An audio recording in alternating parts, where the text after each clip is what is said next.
Hello friend, मैं प्रकाश बर्नवाल आपका स्वागत करता हूं आपके ऑनलाइन शिक्षण स्टडी प्लेटफॉर्म पर। दोस्तों, कुछ दिनों से एसएससी सीएचएसएल का एग्ज़ाम हो रहा है जिसका हम लोग रिव्यू करा रहे हैं। तो बाकी रिव्यू 6-7 दिन का गया है, 12 से लेकर 18 तक आप देख सकते हैं। आज हम लोग, क्योंकि 18 में एग्ज़ाम नहीं हुआ था तो उसका रिव्यू नहीं किया गया, क्योंकि जो क्वेश्चन एक्सपेक्टेड क्वेश्चन चल रहे हैं वो भी आप देख सकते हैं चैनल पे, और डेली क्लासेस चल रहे हैं। ज्योग्राफी और पॉलिटी, रीजनिंग, मैथ, ये सब चल रहे हैं। बाकी सब क्लासेस करंट अफेयर वगैरह चल रहे हैं, आप लोग देखिए उसे। अगर नहीं देख रहे हैं तो देखिए। अभी नोबेल अवार्ड आया है, वहाँ से भी क्वेश्चंस आएंगे अगले 1 साल तक, तो आप लोग उसे भी देख सकते हैं। चलिए, तो हम लोग 19 अक्टूबर, जो 19 अक्टूबर 2020 में आपका एग्जाम हुआ था, अभी पिछले 1 दिन पहले, तो उसका हम लोग रिव्यू कराएंगे तीनों शिफ्ट का। तीनों शिफ्ट में जो रीजनिंग का क्वेश्चन है, कुछ हमें एक्सपेक्टेड क्वेश्चन लेना पड़ा है, बिकॉज कि क्वेश्चन नहीं मिल रहा था। वैसे बच्चे क्वेश्चन बस बता रहे थे कि सर इस टाइप का क्वेश्चन आया है, तो हमने कुछ एक्सपेक्टेड क्वेश्चन उसी के आधार पे लिया हुआ है। तो आप लोग आने वाले शिफ्ट में भी आपका बहुत ज़्यादा इंपॉर्टेंट रहेगा उसका। बाकी तीनों शिफ्ट का आपका जीके लिए हैं, जीके जीएस और मैथ में एक हमने 2 पेज बनाया था। एक पेज हमारा कहीं इधर उधर हो गया, गुम हो गया कह लीजिए। बहुत सारे पेज रखे हैं तो उसमें पता नहीं कहाँ हो गया, तो खोज ढूंढने पर मिला नहीं, बिकॉज आपको एक्सपेक्टेड क्वेश्चन के थ्रू उसको बता दिया जाएगा। बाकी 20 से 25 क्वेश्चन हम लिए हुए हैं जो कि आपका तीनों शिफ्ट में आया हुआ है, तो वहाँ से भी देख सकते हैं आप। और पिछला क्लासेस जो हुआ है उसके रिव्यू के माध्यम से समझ सकते हैं कौन से क्वेश्चन पूछे गए हैं। तो चलिए, देर न करते हुए हम लोग स्टार्ट करते हैं। अब देखिएगा, जो क्वेश्चन पूछा गया है, कोशिका का पावर हाउस किसे कहा जाता है। कोशिका का पावर हाउस आपको पता है दोस्तों किसको कहा जाता है, तो आप बता देंगे। माइट्रोकॉन्ड्रिया किसको कहा जाता है, तो माइट्रोकॉन्ड्रिया माइट्रोकॉन्ड्रिया को कहा जाता है कोशिका का पावर हाउस। इसके बाद पूछा गया जीएनपी का फुल फॉर्म क्या है। जीएनपी का full form gross national product होता है, आपको पता होना चाहिए। जीएनपी का full form gross national product होता है। जिस तरह जीडीपी, पिछले एक एग्जाम में जीडीपी का पूछा था, तो goods and GDP goods development product होता है। गुड्स एंड डेवलपमेंट प्रोडक्ट होता है, इसको ध्यान रखेंगे। जीडीपी, जैसे कि अगर जीडीपी की बात किया जाए, जीडीपी का मतलब क्या हो जाता है, जीडीपी क्या होता है अगर पूछ लिया जाए, तो जीडीपी देखिए, जीएनपी और जीडीपी दोनों बता रहे हैं। जीडीपी का मतलब हो गया कि किसी एक वित्तीय वर्ष में किसी एक देश द्वारा उसके बाउंड्री में, उसके क्षेत्र में जो प्रोडक्शन होते हैं, सर्विसेज होते हैं, बस उसी को हम लोग जीडीपी बोल देते हैं। किसी एक वित्तीय वर्ष का, हम लोग किसी भी एक वित्तीय वर्ष के अंदर किसी भी एक देश के बाउंड्री सीमा के अंदर उसके द्वारा जो भी सर्विसेज और गुड्स प्रोडक्शन होते हैं, सर्विसेज दिए जाते हैं अलग अलग सेक्टर द्वारा, तो बस उसी को जो उत्पादन हो जाता है प्रोडक्शन द्वारा और सर्विसेज द्वारा, जो भी हमें कुछ प्रॉफिट मिलता है, वो सारा क्या हो जाता है, हमारा जीडीपी होता है। लेकिन याद रखिएगा, जीएनपी कैसे निकालते हैं, तो जीडीपी देखिए, जीएनपी इक्वल टू होता है दोस्तों जीडीपी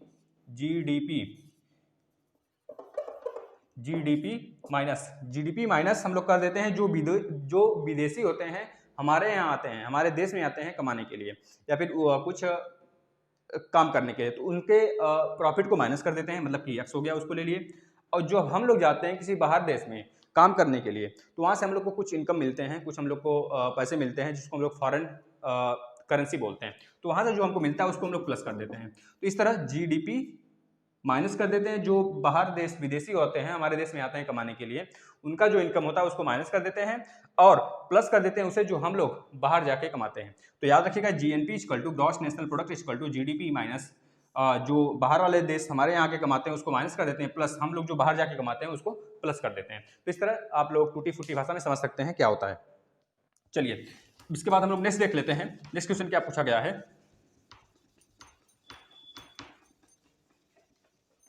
देखिएगा। नेक्स्ट क्वेश्चन ये पूछा गया है, फतेहाबाद, जो फतेहाबाद का नाम किस शासक के पुत्र के नाम पर पड़ा है, तो बता देंगे फिरोज शाह तुगलक के पुत्र फतेहा खान के नाम पर। ठीक है, बस इसमें तो ये पूछा था कि फतेहाबाद का नाम किस शासक के पुत्र के नाम पे पड़ा है, तो बता देंगे आप फिरोज शाह तुगलक के बेटे के नाम पे पड़ा है। उसमें फिरोज शाह तुगलक ऑप्शन था, लेकिन उसमें अगर बेटे का नाम अगर पूछ सकता है आगे वाले शिफ्टों में, तो आप बता सकते हैं बेटे का नाम क्या था, फतेहा खान था, फतेहा खान।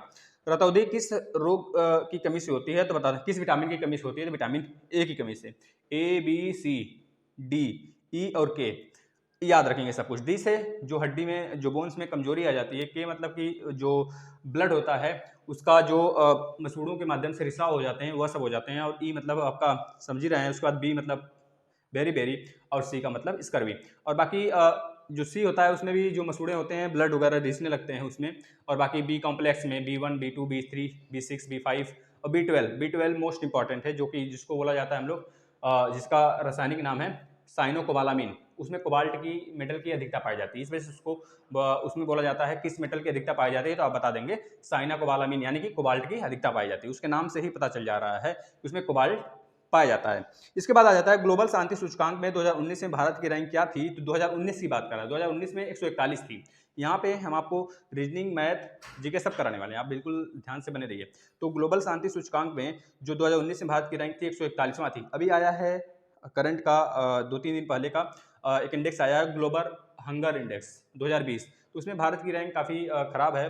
कह लीजिए भारत के जितने पड़ोसी राज्य हैं उससे अच्छे, जैसे पाकिस्तान हो गया, बांग्लादेश हो गया, आपका नेपाल हो गया, इस तरह पर कैपिटा इनकम भी बांग्लादेश का इस बार आगे हो गया भारत के देश से। तो खैर मैनेज हो जाएगा, 2020-21 जाते जाते हम लोग उससे 4 गुना आगे हो जाएंगे, लेकिन अभी फिलहाल में तो हम लोग पीछे हो गए। तो याद रखेंगे 2020 में हंगर इंडेक्स इस बार का जो रिपोर्ट आया है वह 94 रैंक भारत का है, 94वां रैंक है और 7 देशों में, इसको याद रखेंगे। पिछली बार भारत का 103 रैंक था 117 देशों में, ठीक है, इसको याद रखेंगे। 2019 की बात करें ग्लोबल हंगर इंडेक्स में, और लेकिन इसमें पूछा गया ग्लोबल शांतिक सूचकांक में भारत का रैंक 2019 में कौन था, तो 141 था, इसको याद रखेंगे, ठीक है दोस्तों। चलिए 2012 के नेक्स्ट क्वेश्चन, 2012 ओलंपिक में भारत ने कुल कितने पदक जीते थे, तो बता देंगे 6 मेडल जीते थे भारत ने। 2012 के ओलंपिक में भारत ने कुल 6 मेडल जीता था। इसके बाद दीन इलाही धर्म किसने चलाया था, बता देंगे अकबर के द्वारा चलाया गया था दीन इलाही, ठीक है। इबादत खाना अकबर का एक इबादत खाना था जहाँ पे अनेक जाति के जो विद्वान होते थे उनको बुलाता था और विचार विमर्श करता था, और उनके कास्ट से कुछ अच्छी बातें उठाकर वह कलेक्ट करके एक अच्छा बुक बनाता था। तो बस वही चीज़ है, तो बता देंगे दीन इलाही धर्म किससे संबंधित है, तो बता देंगे अकबर से संबंधित है, अकबर के द्वारा इस धर्म को चलाया गया था दीन इलाही। जीडीपी क्या होता है, तो बता देंगे जीडीपी मतलब गुड्स डेवलपमेंट प्रोडक्ट होता गया आपका, ठीक है। इसके बाद आ गया एनएनपी, मतलब एनएनपी समझ लीजिए कि एनएनपी मतलब होता है एट मार्केट प्राइस पे निकलता है, एट फैक्टर कास्ट पे निकलता है, तो एनएनपी मतलब नेट नेशनल प्रोडक्ट होता है। इस किसी इकोनॉमिक्स का जब हम लोग क्लास करेंगे तो उसमें समझा जाएगा इसके बारे में। अब देखिए 93 पूर्वी देशांतर और 27 डिग्री उत्तरी अक्षांश, 93 डिग्री पूर्वी देशांतर और 27 डिग्री उत्तरी अक्षांश में भारत के किस राज्य की राजधानी पड़ती है। तो यह थोड़ा सा टफ क्वेश्चन हो गया है, हम लोग ज्योग्राफी में इसका पूरा अच्छे से पढ़ लिए हैं इसके बारे में, तो ज्योग्राफी बिल्कुल मैप के माध्यम से पढ़ा जा रहा है, आप लोग पढ़िए उसे। तो बता देंगे नागालैंड, जो 93 डिग्री पूर्वी देशांतर और 27 डिग्री उत्तरी अक्षांश में कौन सी राजधानी पड़ती है, भारत की किस राज्य की राजधानी पड़ती है, तो बता देंगे आप नागालैंड का कोहिमा पड़ता है। इसके बाद प्रथम गोलमेज सम्मेलन कब हुआ था, आप ध्यान सुन लीजिए, 1930, 1931, 1932 3 गोलमेज सम्मेलन हुए थे। 1930, 1931, 1932 में तीनों में भीमराव अम्बेडकर जी भाग लेते हैं। 1931 में आपके जो पूना पैक्ट होता है, पूना पैक्ट के बाद गांधी जी और इरविन में कुछ 20 सूत्री की मांग उठती है, तो उसमें जो आपके भगत सिंह कैद होते हैं उनके बारे में चर्चा नहीं होती है। गांधी जी कहते हैं कि उस 20 सूत्री मांग में गांधी जी का एक प्रश्न था कि उनको छोड़ दिया जाए, उनको जिसको बंदी बनाया गया है उनको छोड़ दिया जाए, जो निर्दोष हैं, और बाकी जो दोषी हैं आप उसको कैद कर सकते हैं। गांधी जी द्वारा इरविन से यह बोला गया। बाद में गांधी जी की बातें वो सुन लेते हैं, और गांधी जी भी उन पे मतलब 20 सूत्री मांग में इनका था, और गांधी जी से भी उन्होंने रिक्वेस्ट किया कि आप आइए लंदन में, आप गोलमेज सम्मेलन में भाग लीजिए। तो उसी समय गांधी जी जाते हैं, किस विमान से जाते हैं, तो बता देंगे राजपुताना विमान से जाते हैं, ठीक है दोस्तों। और अम्बेडकर जी और गांधी जी के बीच पूना पैक्ट 1931 में ही होता है, इसको भी याद रखेंगे, ठीक है। 1930, 1931, 1932, 1930, 31, 32 में तीनों में भीमराव अम्बेडकर जी जो पहले कानून मंत्री रहते हैं वो भाग लेते हैं, लेकिन 1931 में केवल गांधी जी, मतलब कि आईएनसी इंडियन नेशनल कांग्रेस केवल आपका 1931 में भाग लेता है, इसको याद रखेंगे। चलिए नेक्स्ट क्वेश्चन पे चलते हैं। तो बताइए उत्तरायण त्योहार किस राज्य में मनाया जाता है, तो बता देंगे गुजरात में। जैसा कि आपको पता है त्योहार से बहुत सारे क्वेश्चन आ रहे हैं, तो आप बता देंगे उत्तरायण त्योहार, उत्तरायण देख लीजिए, उत्तरायण जो त्योहार है दोस्तों वो गुजरात राज्य में मनाया जाता है, इसको याद रखेंगे। रिवॉल्यूशन 2020 पुस्तक के लेखक कौन है, रिवॉल्यूशन 2020 पुस्तक के लेखक कौन है, तो बता देंगे चेतन भगत सिंह, चेतन भगत नाम है उनका। चेतन भगत का बहुत सारी बुक हैं, आप लोग पढ़ के जाएंगे उसका। एक है इंडिया 2020, रिवॉल्यूशन 2020 चेतन भगत का है। इंडिया 2020 आप बताएंगे किसका है, बता देंगे एपीजे अब्दुल कलाम का है। कुछ बच्चे एपीजे अब्दुल कलाम लगा कर आए होंगे, क्योंकि अगर उसमें ऑप्शन एपीजे अब्दुल कलाम दिया होगा तो कुछ बच्चे एपीजे अब्दुल कलाम लगाएंगे, कन्फर्म एपीजे अब्दुल कलाम लगाएंगे। ठीक है। शौकत कैफी जिनका हाल ही में निधन हुआ है नवंबर 2019 में, तो नवंबर 2019 में निधन हुआ था, तो वह किस अभिनेत्री की माँ थी? तो बताना है शौकत कैफी जो अभी हाल ही में 2019 नवंबर में जिनका निधन हुआ है, वह किस अभिनेत्री की माँ थी? तो बता देंगे शबाना आजमी। शबाना आजमी अभिनेत्री हैं, उनकी माँ थी वो। बेटी बचाओ बेटी पढ़ाओ किस मंत्रालय की योजना है? तो बता देंगे वुमेन एंड चाइल्ड डेवलपमेंट जो मंत्रालय है उसकी यह योजना है। मुगल वंश के क्रम के बारे में पूछा था, उसमें क्वेश्चन कुछ हमको समझ में नहीं आया, लेकिन बच्चा एक बोला कि सर मुगल वंश से क्रम वाइज पूछ लिया था, तो ऐसा क्वेश्चन तो नहीं आ सकता कि क्रम से सेट करने को आ जाए, क्योंकि यह बड़े लेवल में आ जाता है। तो अगर पूछा भी होगा तो आप मतलब क्रम देख लीजिए। पहले आ जाते हैं बाबर 1926 से 1526 से 1530 तक, सॉरी दोस्त 1926 नहीं 1526 से 1530, जो पानीपत की पहली लड़ाई होती है 1526 में इब्राहिम लोदी को हराते हैं, और जो इब्राहिम लोदी होता है वो दिल्ली सल्तनत का लास्ट शासक रहता है, इसको याद रखेंगे, लोदी वंश का लास्ट शासक। 1526 में वहाँ से पूरा राजपाट खत्म हो जाता है दिल्ली सल्तनत का, फिर मुगल वंश स्टार्ट हो जाता है। 1526 से 1530 तक बाबर रहते हैं, फिर 1530 से 1540 तक तो हुमायूं रहता है, फिर उसके बाद कुछ कारणवश आपके शेरशाह सूरी आ जाते हैं। शेरशाह सूरी से लड़ाई होता है, चौसा देवरा की लड़ाई होती है, जिसमें कि हुमायूं हार जाते हैं 1539-1540 में। जब हार जाते हैं, सरहिंद की लड़ाई होती है 1540-39, और देवरा की लड़ाई, चौसा की लड़ाई, ये सब लड़ाइयाँ होती हैं इन दोनों लोग के बीच, हुमायूं और आपके शेरशाह सूरी के बीच।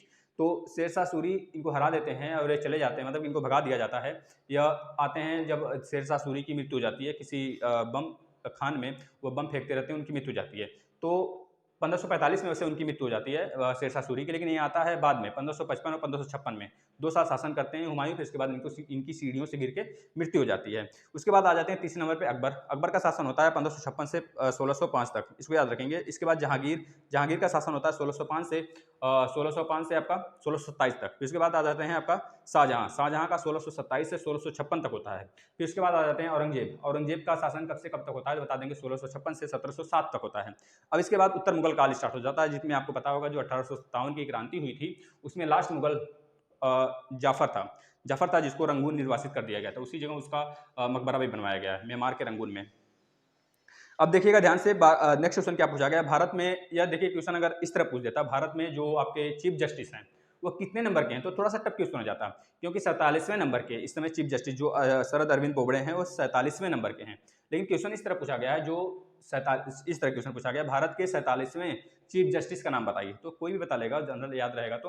लेकिन अगर क्वेश्चन यही पूछ दिया जाए इस तरह, जो शरद अरविंद बोबड़े हैं भारत के चीफ जस्टिस ऑफ इंडिया हैं, वह किस नंबर के हैं, तो बता देंगे 47वें नंबर के हैं। पहले JH कानिया, ठीक है, याद रखेंगे इसको, EH कानिया, हीरालाल, इस तरह इनका नाम है, ठीक, हीरालाल कानिया।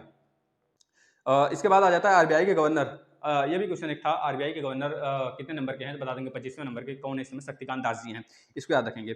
मौर्य वंश, नेक्स्ट क्वेश्चन, मौर्य वंश के कौन शासक बौद्ध धर्म के अनुयायी बना था? बता देंगे अशोक, जो कलिंग की लड़ाई हुई थी जिसमें बहुत ज़्यादा नरसंहार होता है 2261 ईसा पूर्व में, तो उसमें कलिंग की लड़ाई के बाद यह अपना एक तरह से बौद्ध धर्म का अनुयायी बन जाते हैं अशोक मौर्य, ठीक है, अशोक। तो जो मौर्य वंश के शासक होते हैं अशोक, वह 261 में कलिंग की लड़ाई के बाद बहुत ज़्यादा नरसंहार होता है, उसको देखते हुए इन्होंने अपना बौद्ध धर्म ज्वाइन कर लेते हैं। किसके सहमति से? बता देंगे कुमार गुप्त, इनके गुरु थे, एक गुरु थे कुमार गुप्त, इसको नाम से, इसको याद रखेंगे।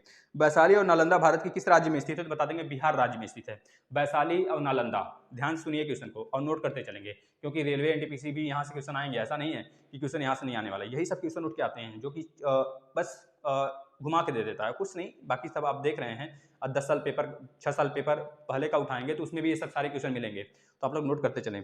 इसके बाद एक क्वेश्चन भारत के इससे आ गया था दोस्तों, जो कि सीजर्स थे भारत के, एक क्वेश्चन इससे आया था, देखिए दिमाग से स्किप कर रहा है, बहुत अच्छा क्वेश्चन था, चलिए अभी याद आता है तो बताते हैं हम आपको। ध्यान से दोस्तों, किससे आया था, देखिए बहुत अच्छे क्वेश्चन थे, हमको माइंड पे नहीं स्किप कर रहा है माइंड से, थोड़ा सा बहुत अच्छा क्वेश्चन था, उसको अभी हम नोट नहीं किए थे, सोचे थे डायरेक्ट बता देंगे। देखिए कुछ इसके बाद नेक्स्ट क्वेश्चन पे हम लोग आ जाते हैं। तो यह पूछा गया था हड़प्पा सभ्यता की खोज कब की गई थी? बता देंगे 1921 में हड़प्पा सभ्यता की खोज की गई थी। मोहनजोदड़ो की 1924 में की गई थी राखालदास बनर्जी द्वारा, इसको याद रखेंगे। ठीक है। 15वें वित्त आयोग के अध्यक्ष कौन है, बता देंगे नंद किशोर सिंह। 15वें वित्त आयोग के अध्यक्ष कौन थे, तो बता देंगे कौन है, नंद किशोर सिंह। द्रोणाचार्य पुरस्कार कब शुरू किया, देखिए आपको पूरा अवार्ड, जितना भी अवार्ड है, द्रोणाचार्य, ऑस्कर आपका, और आपका देखा जाए तो दादा साहब फाल्के अवार्ड हो गया, नोबल अवार्ड हो गया, भारत रत्न अवार्ड हो गया, सब अवार्ड बिल्कुल 12 से 13 मिनट की वीडियो में, एक एक सेपरेट वीडियो में सब पड़ा हुआ है चैनल पे, आप आकर देख सकते हैं। और वहाँ से एक क्वेश्चन आ रहा है, आप लोग इजीली कर सकते हैं। तो द्रोणाचार्य पुरस्कार कब शुरू हुआ, तो बता देंगे 1985 में शुरू हुआ। ऑस्कर अवार्ड कब शुरू हुआ, ऑस्कर अवार्ड अमेरिका देता है, फिल्म इंडस्ट्री का सबसे बड़ा अवार्ड है, ऑस्कर अवार्ड 1929 में शुरू हुआ है। ठीक है। और इस तरह नोबल अवार्ड है जो अभी हाल में दिया गया 2020 में, 2020 में नोबल अवार्ड मिला है ना, तो यह कब से शुरू हुआ था नोबल अवार्ड, बता देंगे 1901 से शुरू हुआ था। ठीक है, अल्फ्रेड नोबल के याद में। अल्फ्रेड नोबल ने डायनामाइट का आविष्कार किया था, उसी को कह लीजिए उसी को अपना भूल जताने के लिए उन्होंने स्टार्ट किया था नोबल अवार्ड 1901 से। ठीक है, बाद में इन्होंने रूस चले जाते हैं और अपना कह लीजिए कि इनका डेथ वगैरह हो जाता है, तो इनकी प्रॉपर्टी में जितना भी प्रॉपर्टी होता है उससे नोबल अवार्ड की इन्होंने घोषणा कर देते हैं। 5 फील्ड में करते हैं, बाकी छठा फील्ड जो होता है अर्थशास्त्र में, वो 1969 से स्टार्ट होता है। इसके बाद भारत रत्न कब से स्टार्ट हुआ, बता देंगे 1954 से स्टार्ट हुआ। 2020 में भारत रत्न नहीं दिया गया किसी को। ठीक है, याद रखेंगे इसको। चलिए नेक्स्ट आ जाता है, 2020 में केंद्रीय बजट किसने पेश किया, तो बता देंगे निर्मला सीतारमण ने 2020 में केंद्रीय बजट पेश किया है। किस दिन विश्व उपभोक्ता अधिकार दिवस मनाया जाता है, तो बता देंगे 15 मार्च को। 15 मार्च को विश्व उपभोक्ता दिवस मनाया जाता है। 26 नवंबर को आपका संविधान दिवस मनाया जाता है। 22 मार्च, 22 अप्रैल, 22 मई, 22 मार्च को आपका जल दिवस, 22 अप्रैल को पृथ्वी दिवस, 22 मार्च अप्रैल, 22 मार्च को आपका जल दिवस, 22 अप्रैल को पृथ्वी दिवस, 22 मई को जैव विविधता दिवस। इस तरह सब सारे याद रखें जो कि पूछा गया है। अगले शिफ्ट में आप देखेंगे, पिछला शिफ्ट उठा के या फिर रिव्यू जो कराए हैं उसमें आके देख सकते हैं आप, उसे पूछा गया है क्वेश्चन ये सब। इसके बाद दोस्तों ये पूछा गया किस टीम के हाल में रणजी ट्रॉफी का खिताब जीता है, कौन सी टीम हाल में अभी रणजी ट्रॉफी का खिताब जीता है, तो बता देंगे सौराष्ट्र। ठीक है, सौराष्ट्र जो गुजरात वाला इलाका उसको सौराष्ट्र बोलते हैं हम लोग। राष्ट्रीय सिक्स रेड में चैंपियनशिप का खिताब हाल ही में किसने जीता है, बता देंगे पंकज अडवाणी ने जीता है। ठीक है, स्नूकर में यह जानते हैं आप लोग, भारत के माने जाने खिलाड़ी हैं स्नूकर के, पंकज अडवाणी।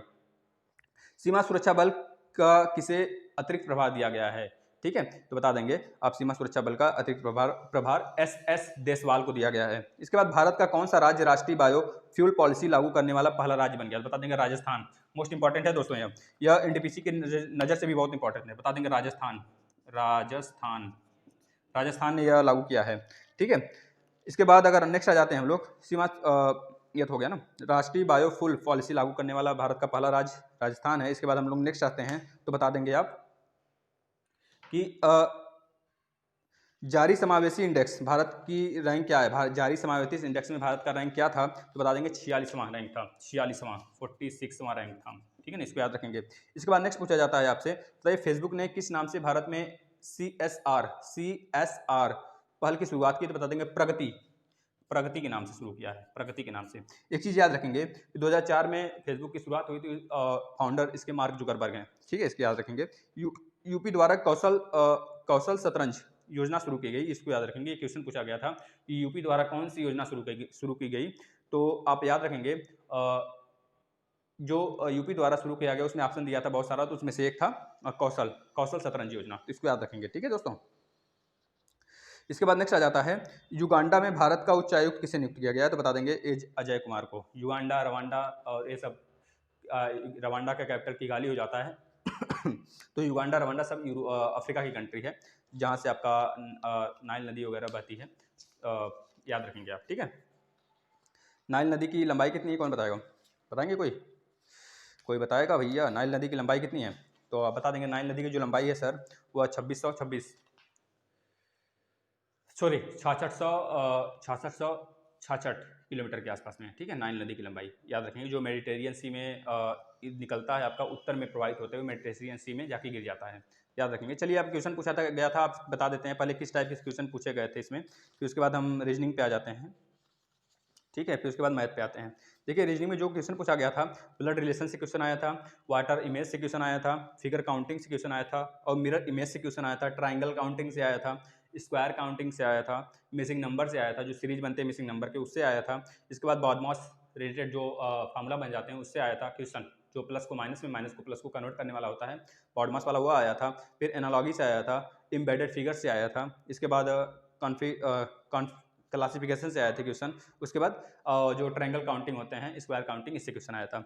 हम लोग स्टार्ट करते हैं, पहले सीरीज का क्वेश्चन करते हैं। ध्यान से देखेंगे, सीरीज में पूछा गया था दोस्तों 138, 161, 185, 210।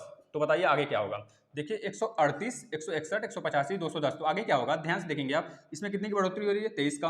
161 से 185 में कितनी की बढ़ोतरी हो रही है 24 का। 185 से 210 में 25 का बढ़ोतरी हो रहा है, इस बार 26 का बढ़ोतरी होगा। 210 में 26 ऐड करेंगे तो 236 का आंसर हो जाएगा, 236। इस तरह नेक्स्ट क्वेश्चन दिया गया था, देखिएगा। यह हम कुछ इसमें एक्सपेक्टेड क्वेश्चन भी लिए हैं, आप लोग को जो कराया जा रहा है यहाँ पे, कुछ बच्चों से पूछकर किस टाइप के क्वेश्चन आए थे, बस उसी टाइप के क्वेश्चन, एक्सपेक्टेड क्वेश्चन ले लिया गया है। तो आप लोग ध्यान से देखेंगे, जो दूसरा क्वेश्चन आया था सीरीज का वो 121 और 441, 961, इसके बाद 1681। तो आप लोग को याद होना चाहिए ये स्क्वायर बन रहा है। देखिए 1 का स्क्वायर, फिर 11 का स्क्वायर, फिर 21 का स्क्वायर, 21 का, फिर इसके बाद 31 का स्क्वायर, फिर 41 का स्क्वायर है। इसके बाद जो आएगा दोस्तों 51 का स्क्वायर आएगा। देखिए फिर से एक बार देख लीजिए, तो 21 का स्क्वायर, फिर इसके बाद 31 का स्क्वायर, फिर इसके बाद 41 का स्क्वायर, फिर इसके बाद 51 का स्क्वायर। तो 51 का स्क्वायर कितना हो जाएगा आपको याद रहना चाहिए, 2601 आनेगा, 2601। यह पूरा याद होना चाहिए आपको, पूरा अच्छे तरीके से, बिल्कुल ठीक है। इसके बाद क्वेश्चन पूछा गया था सेप, SAP, सेप को लिखा जाता है WET। तो बताइए जो यहाँ पे क्वेश्चन मार्क था और बोल दिया गया था XVI के पहले वाला क्या होगा। अब देखिए सेफ SAP को WET लिखा गया, तो बताइए इसको जो XVT है वो किसके बदले आया हुआ है। यहाँ पे क्वेश्चन मार्क दिया था, क्वेश्चन मार्क में क्या हो जाएगा। अब ध्यान से देखेंगे, इसमें +4 हो रहा है, जब यस में +4 होगा तो आपका W मिलेगा, ए में +4 करेंगे आगे जाएंगे तो आपका E मिलेगा, P में +4 करेंगे तो आपका I मिलेगा। इसी तरह +4 क्या करें कि x मिल जाए, तो आपको याद होना चाहिए +4 आपको पूरा तरीके से याद होना चाहिए। टी एक ऐसा नंबर है जिसमें +4 करें तो x मिलेगा। देखिए ABCDFGHIJKLMNOP QRSTUVWX, तो x मिला। इसी तरह आपका आ जाएगा R में देखिए +4 करिए तो V मिलेगा। इसी तरह आपका R के बाद आ जाएगा E में देखिए EFGHI, 4 प्लस किए तो आपको मिल गया I, मतलब इसका आंसर हो जाएगा TR और E, TRE इसका आंसर हो जाएगा। चलिए नेक्स्ट क्वेश्चन पे आ जाते हैं। अब देखिए इसमें दिया था टोस्ट,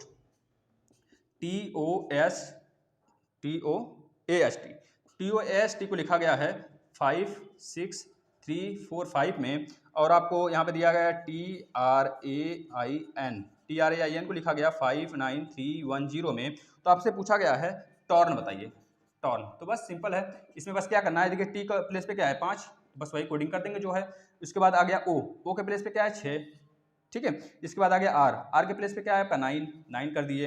इसके बाद एन के प्लेस पे क्या है 0, तो 0 कर दिया, यानी कि 5, 6, 9, 0 आपका आंसर हो जाएगा। इसके बाद आपका वाटर इमेज से कुछ क्वेश्चन पूछा गया था, तो वाटर इमेज से देखिए इस तरह का कुछ बना था, कि बना दे रहे हैं आप फिगर हम ऐसे, और यहाँ पे एक सर्कल बना था और यह इसको कलर किया हुआ था, इसको कलर किया हुआ था, और यहाँ से एक एरो बना था ऐसे, ठीक है, एरो इस तरह का, और यहाँ पे आपका R लिखा था और यहाँ पे T लिखा था। बस इसका वाटर इमेज बता दीजिए आप कितना होगा, तो ध्यान से इसको बना लेंगे आप वाटर इमेज। इसके बाद एक स्क्वायर से क्वेश्चन आया था, देखिए इस तरह का बनाया गया था स्क्वायर, देखिएगा ध्यान से आप लोग देखते रहिए बस, ठीक है। इसमें 6 खाने थे, 1, 2, 3, 4, 5, 6 खाने बने हुए थे, 1, 2, 3, 4, 5, 6, 1, 2, 3, 4, 5, 6, और यहाँ पे 4 था ऐसे, ठीक है, 1, 2, 3, 4, और इधर भी 4 था ऐसे, 1, 2, 3, 4 ऐसे था। फिर इसके बाद यहाँ पे 2 था ऐसे, और ऐसे था, यहाँ पे 2 था, ठीक है ना। अब देखिए इसमें पूछा गया था कितने स्क्वायर होंगे, तो आपको पता रहना चाहिए, ये देखिए 1, 2, 3, 4 इधर बन रहा है, 1, 2, 3, 4 इधर बन रहा है, मतलब देखिए ये इधर 4 और इधर 4, तो इस तरह के स्क्वायर में हम लोग पहले लिख लेते थे 1, 2, 3, 4 इधर भी, 2, 3, 4 इधर भी। अब क्या करते थे, इसको स्क्वायर कर देते थे, 1 का स्क्वायर प्लस 2 का स्क्वायर प्लस 3 का स्क्वायर प्लस 4 का स्क्वायर। इतना लिखने के बाद इसको जब ऐड करेंगे तो 4 चौके 16, 16 4 20, 20 10 30 आ गया, यह 30 आ गया। लेकिन अब यहाँ पे ध्यान देंगे, यह देखिए पूरा, यह पूरा ऐसे 1, 2, 3, 4 इधर होगा, इसी तरह 1, 2, 3, 4 इधर होगा, 1, 2, 3, 4 इधर, 1, 2, 3, 4 इधर होगा, और एक सेपरेट हो जाएगा ऐसे पूरा, यह पूरा सेपरेट होगा, मतलब कि 4, 3, 12 चौके कितना हो जाएगा, 4 चौके 16, देख लीजिए तो ये तो काउंट हो गया दोस्तों, तो बचा 2, 1, 2, 1, 2, 1, 2, मतलब कि 2, 2, 4, 2, 6, 2 चौको 8, और एक सेपरेटली बड़ा वाला, मतलब कि 8, 4, 12 इसमें ऐड कर दीजिए, तो 42 आपका आंसर आ जाएगा, 42, ठीक है ना। एक आपका पूछा था मिरर से पूछा था, यहाँ पे एक फिगर बना दिया था ऐसे, देखिए ऐसे बनाया था, और यहाँ पे ऐसे था, यहाँ पे एक लड़का बनाकर इसको ऐसे दे दिया था फिगर 1 बनाने के लिए, और इसका हाथ एक ऐसे था और यहाँ पे इसका पैर था, यहाँ पे मिरर बना दिया था। तो बताइए इसका मिरर कैसा बनेगा, तो आपको बताना था मिरर इसका, बता लेंगे। अब एक क्वेश्चन ऐसे था दोस्तों, इसमें था PSVBEH, इसके बाद MPS, इसके बाद था GIM। तो इसमें बताना था कौन सा भिन्न है इन चारों में, ABCD में, डी में, इन सब में बताना था कौन सा भिन्न है। तो देखिए PSV में +3, P में +3 करेंगे तो S आएगा, S में +3 करेंगे तो V आ जाएगा। इसी तरह B में +3 करेंगे तो E आ जाएगा, E में +3 करेंगे तो H आ जाएगा, M में +3 करेंगे तो P आएगा, P में +3 करेंगे तो S आ जाएगा। अब इसमें देखेंगे नहीं बन रहा है, G के बाद +3 करिए, ABCDEFGHI दूसरे पहले नंबर पर ही आ जा रहा है ना, तो इसका मतलब यह रॉन्ग हो गया आपका चौथा। चलिए और क्वेश्चन देख लेते हैं रीजनिंग का। रीजनिंग में देखिए और क्वेश्चन कर लेते हैं। देखिए यहाँ पे ध्यान से, यह फिगर वाला था ऐसे, यह बना था ऐसे यहाँ पे, और इस तरह का 3 था ऐसे, 1 2 3, और ऐसे 4 था, 1 2 3 4। अब देखिए यहाँ पे 5 था, यहाँ पे 4 था, यहाँ पे 9 था, यहाँ पे 6 3, यहाँ पे क्वेश्चन मार्क्स था, और यहाँ पे आपका 7 2 4, और यहाँ पे था आपका 65 20 और 45 था, है ना, 65 20 और 45। अब देखिए ध्यान से देखिएगा आप लोग, जो 7 और +6 है इन दोनों को ऐड कर रहे हैं तो 6 6 6 12 13 13 5 65 आ गया। इसी तरह 3 और +2 को ऐड करेंगे, 3 2 5 5 चौके 20 आ गया। नेक्स्ट इसी तरह 4, और यहाँ पे क्या आना चाहिए, तो 1 ही आएगा। देखिए 4 1 5 5 9 45 आ गया। ठीक है, इस तरह इसको निकाल देंगे। एक और आया था इसी आधार पे, यहाँ पे आपका बना था ऐसे, ठीक है, इसमें भी उसी तरह था, 1 2 3 और ऐसे 4 था, ऐसे 4 था। अब इसमें जो आंसर था इसका भी, बस इसमें क्या था, सबका मल्टीप्लाई कर देना था, 3 6, यहाँ पे था 2 5 4 3 7 क्वेश्चन मार्क्स 24 105 और 120। अब देखिए सबका मल्टीप्लाई कर दीजिए इसमें, 3 दूनी 6 6 चौके 24। अब इसमें 7 5 35 35 यहाँ 105। इसी तरह इसमें मल्टीप्लाई करेंगे तो आपका यहाँ पे क्वेश्चन मार्क्स था बीच में, यहाँ पे क्वेश्चन मार्क है यहाँ पे, तो बताइए कितना आएगा, 4 6 चौके 24, 24 में किसका मल्टीप्लाई करेंगे कि आपका 120 आ जाएगा। तो बता देंगे आप 24 में आप किसका मल्टीप्लाई करेंगे, 5 का मल्टीप्लाई करेंगे, तो यहाँ पे आपका आ जाएगा 5। ठीक है ना। चलिए नेक्स्ट क्वेश्चन पे आ जाते हैं। नेक्स्ट क्वेश्चन पे आप देखेंगे तो यहाँ पे इस तरह का फिगर 1 बनाया था, बस सेम उसी तरह वही वाला यहाँ पे है, देख लेंगे इसका ध्यान से, 1 2 1 2 3 4। अब देखिए ध्यान से, इसमें दिया था 7 3 2, इसमें दिया 4 9 6, इसमें दिया 2 1, यहाँ पे आपका 5 दिया हुआ है, और यहाँ पे 69 और यहाँ पे 91, यहाँ पे क्वेश्चन मार्क है। बताइए अब कितना आएगा। अब ध्यान से देखेंगे, 7 का स्क्वायर प्लस 4 का स्क्वायर प्लस 2 का स्क्वायर 69 आ गया। ठीक है, 7 7 49 प्लस 4 चौके 16 प्लस 2 2 दूनी 4, देखिए 16 4 20 और 49 करेंगे तो 69 आएगा। इसी तरह 3 3 का 9 9 9 81 और एक ऐड करेंगे 91 आ जाएगा। इसी तरह इसमें करेंगे, 2 का स्क्वायर 4 प्लस 6 का स्क्वायर 36 प्लस 5 का स्क्वायर प्लस 25, तो 25 प्लस 36 36 4 40, और यहाँ पे आ जाएगा 40 20 60 5 65, इसका आंसर आ जाएगा 65। ठीक है ना। अब देखिए एक सिलॉग पे क्वेश्चन था, सिलॉग में पूछा गया था सभी धातु कुत्ते हैं, कुछ पौधे फसल नहीं हैं, सभी छात्र फसल हैं तो कुछ कुत्ते छात्र हैं। इस तरह का निष्कर्ष वाला था एक, आपका निष्कर्ष में कुछ कथन दिया था, कथन के बाद निष्कर्ष था। जो पिछला वाला हम लोग प्रीवियस ईयर पेपर किए हुए हैं बिल्कुल सेम उसी तरह ये भी था। ठीक है, इसके बाद आपका फिगर काउंटिंग से ट्रायंगल से था। देखेंगे ध्यान से ट्रायंगल में कैसा था, ट्रायंगल में एक ट्रायंगल बनाया था ऐसे। ठीक है, इसमें 1 2 3 4 और यहाँ पे ऐसे पड़ी लाइन 1 2 खींच दिया था। अब ध्यान से देखेंगे इसमें कितने ट्रायंगल बनेंगे, तो आपको पता रहना चाहिए, यह मैम कराई हैं, आप लोग देख सकते हैं चैनल पे, प्रियंका मैम करा रही हैं। अब देखिए 1 2 3 4 1 2 3 4 1 2 3 4 4 है, तो यहाँ पे देखिए 1 2 3 4, तो प्लस कर दीजिए, सबको ऐड कर दीजिए, 4 3 7 2 9 1 10, कितना आ रहा है 10, इसी तरह 10 इसमें भी, इसी तरह 10 इसमें भी, 10 10 20 10 30, इसका ऑप्शन हो जाएगा 30 राइट हो जाएगा। चलिए एक और था फिगर से, ट्रायंगल से ही था, देखिएगा ध्यान से आप, ऐसे फिगर बना था। देखिएगा ध्यान से, इसको हम इरेज करते हैं यहाँ पे, फिर बताते हैं।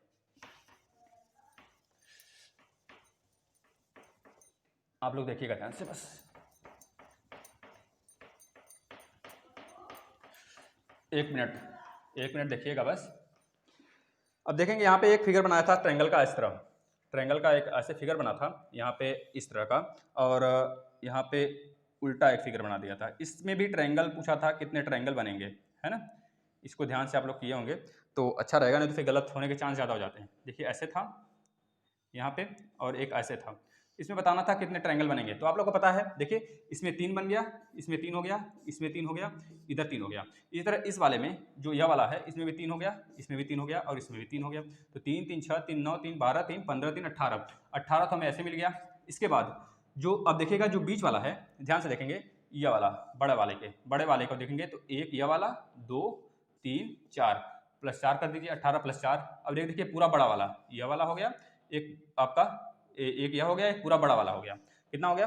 18 4 22, 22 और 2 24 आ रहा है। इसमें एक और था ना, देखिए एक पूरा बड़ा वाला हो गया और एक आपका यह वाला हो गया, प्लस 2 कर देंगे तो 18 प्लस 4 प्लस आपका 18 प्लस 4 22 प्लस 2 24 इसका आंसर हो जाएगा। ठीक है। अब इस तरह एक और फिगर, इसी तरह एक और फिगर था, स्क्वायर वाला था, तो वो भी सिंपल था, आप लोग निकाल लिए होंगे उसका भी।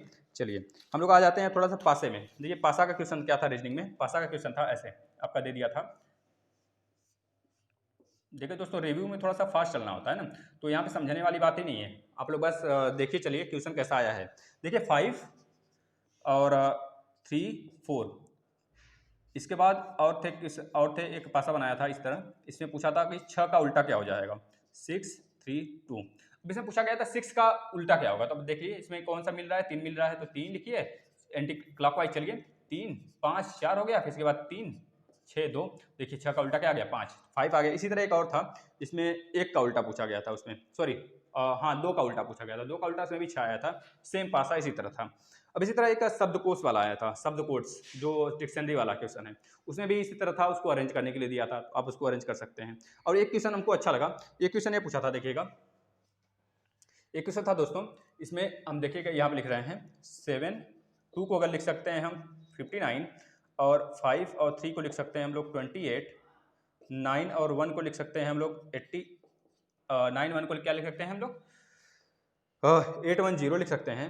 अब यहाँ पे 810 ठीक तो है, हाँ 810 लिख सकते हैं। इसके बाद 2 1 को हम लोग लिख सकते हैं 13 लिख सकते हैं। इसके बाद आप बताइए 5 4 को क्या लिखेंगे, तो फिर अब देखिए 7 2 9 तो लास्ट में आ गया, 7 - 2 5 आ गया, 5 3 8 लास्ट में आ गया, 5 - 3 2 हो गया, 9 1 10 लास्ट में आ गया, 9 - 1 8 आ गया, 2 1 3 आ गया, 2 - 1 1 आ गया, 5 4 9 आ जाएगा, 5 - 4 1 मतलब 19 इसका आंसर हो जाएगा।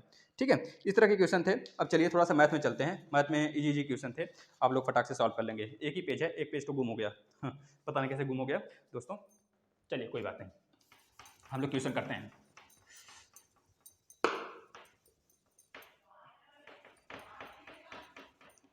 आप लोग ध्यान से देखिएगा ना क्वेश्चन को। चलिए अब देखिएगा, इसमें ए बी तथा सी किसी काम को क्रमशः 10 12 15 दिन में करते हैं।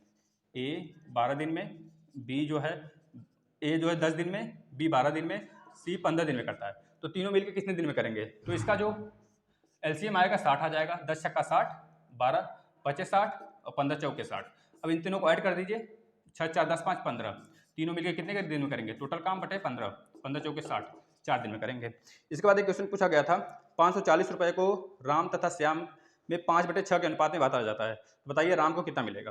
देखिए 550 रुपये को राम और श्याम में 5 और 6 के अनुपात में बांटा जाता है, तो बताइए राम को कितना मिलेगा? 6 5 11, तो 11 = 550, 11 5 55, 1 बराबर 50 आ गया, तो राम को कितना मिलेगा? 5 × 5 कर देंगे, 5 5 25, 250 मिलेगा। श्याम को कितना मिलेगा? 6 × 50 कर देंगे, 6 5 30, 300 मिलेगा। ठीक है ना। इस तरह एक क्वेश्चन और था दोस्तों, 8 के प्रथम 6 गुर्जों का औसत बताइए। 8 के 6 प्रथम गुर्ज, तो 8 का अगर आप गुणज निकालेंगे तो पहला 8 आएगा, लास्ट वाला 48 आ जाएगा, तो 8 और 48 को ऐड कर देंगे, 48 + 8/2 कर देंगे, तो आ जाएगा 56, 56/2 यानी कि आंसर 28 आ जाएगा। ठीक है। अब एक क्वेश्चन था, एक हीटर को 585 रुपये में बेचने पर 10% की हानि होती है, तो बताइए हीटर का सीपी क्या होगा? तो 585 रुपये में जब हीटर को बेच रहे हैं तो 10% का हानि हो रहा है, मतलब कि 90% में बेच रहे हैं, 90% में बेच रहे हैं, 90% का मतलब तो 100 बराबर सीपी आ गया, 585 × 100/90 कर देंगे। इसको यहाँ से काट लेंगे तो हमारा आ जाएगा सीपी कितना आ जाएगा दोस्तों, तो बता देंगे 650 आ जाएगा। ठीक है, आप इसको काटेंगे तो कितने बार में कटेगा आपका?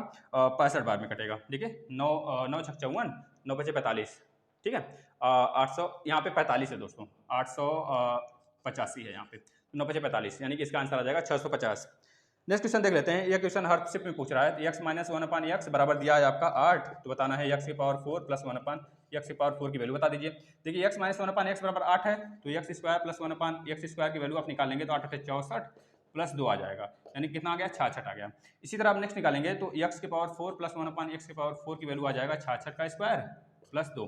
66 का स्क्वायर करेंगे तो कितना आ जाएगा, अब देखेंगे 66 का स्क्वायर आपका कितना आ रहा है, देखिएगा इधर प्लस का हमको निकालना है ना, प्लस का निकाल रहे हैं, ठीक है। माइनस किए एक बार तो प्लस आ गया, अब इस बार हम लोग क्या करेंगे, माइनस करेंगे। यहाँ पे माइनस होगा ना, क्योंकि प्लस वाला आ जा रहा है ना, अब क्योंकि प्लस वाला आ रहा है तो इस बार इधर जाएगा तो माइनस होगा। तो 66 का स्क्वायर अगर आप लोग निकालते हैं तो 4356 आएगा, -2 कर देंगे तो आपका आंसर आ जाएगा 4354 आंसर हो जाएगा। चलिए इसी तरह नेक्स्ट क्वेश्चन पूछा था, ax² plus bx plus c बराबर 0, तो 1/अल्फा प्लस 1/बीटा का बताइए। ये मूल से है तो आपको पता रहना चाहिए अल्फा प्लस बीटा की वैल्यू हो जाती है -b/a और अल्फा इंटू बीटा की वैल्यू हो जाती है c/a। तो बस यहाँ पर रख दीजिए, इसको एलसीएम ले लेंगे तो अल्फा प्लस बीटा बटे अल्फा इंटू बीटा आ जाएगा। तो अल्फा प्लस बीटा की वैल्यू कितनी हो जाएगी -b/a और अल्फा इंटू बीटा की वैल्यू c/a। तो यहाँ से a कट जाएगा, आ जाएगा -b/a आंसर आ जाएगा। ठीक है, इस तरह का क्वेश्चन पूछा गया था। तो ठीक है दोस्तों, एक क्वेश्चन पूछा था आपका, बस दोस्तों यही क्वेश्चन था हमारे पास मैथ का, रीजनिंग का, और देखा जाए तो आपका जीके जीएस का। तो बस इतना अगर आप लोग करते हैं और थोड़ा सा अंदाज़ा लगा सकते हैं पिछला वाला सेट देखकर, क्योंकि इस समय हम लोग थोड़ा सा एनटीपीसी और रेलवे के क्वेश्चन सेट बनाने में लगे हुए हैं, तो कुछ टाइम नहीं दे पा रहे हैं। तो बस कुछ क्वेश्चन कलेक्ट हुए थे जो कि गुम हो गए, कहाँ से गुम हो गए पता नहीं चला। तो आप लोग एक काम करिएगा कि जितना क्वेश्चन प्रीवियस ईयर का है वो भी देखेंगे और इसको भी देखेंगे अच्छे से और कॉपी पे नोट करेंगे, फिर उसके बाद जाएंगे एग्जाम देने अगला शिफ्ट का। बहुत मजा आएगा दोस्तों, सारे क्वेश्चन बहुत ईजी आ रहे हैं, कोई ज़्यादा टेंशन लेने की जरूरत नहीं है आप लोग को। आप लोग अच्छे से पढ़ाई करते रहिए और बाकी हम लोग हैं। ठीक है दोस्तों, तो थैंक यू, मिलते हैं अगले प्रीवियस ईयर पेपर के साथ। और आप लोग बाकी क्लासेस अटेंड करिए जो कि आप लोग के लिए प्रोवाइड किया जा रहा है free. Geography, polity, history, math, reasoning, current के हर एक टॉपिक सब दिया जा रहा है। ठीक है दोस्तों, तो थैंक यू।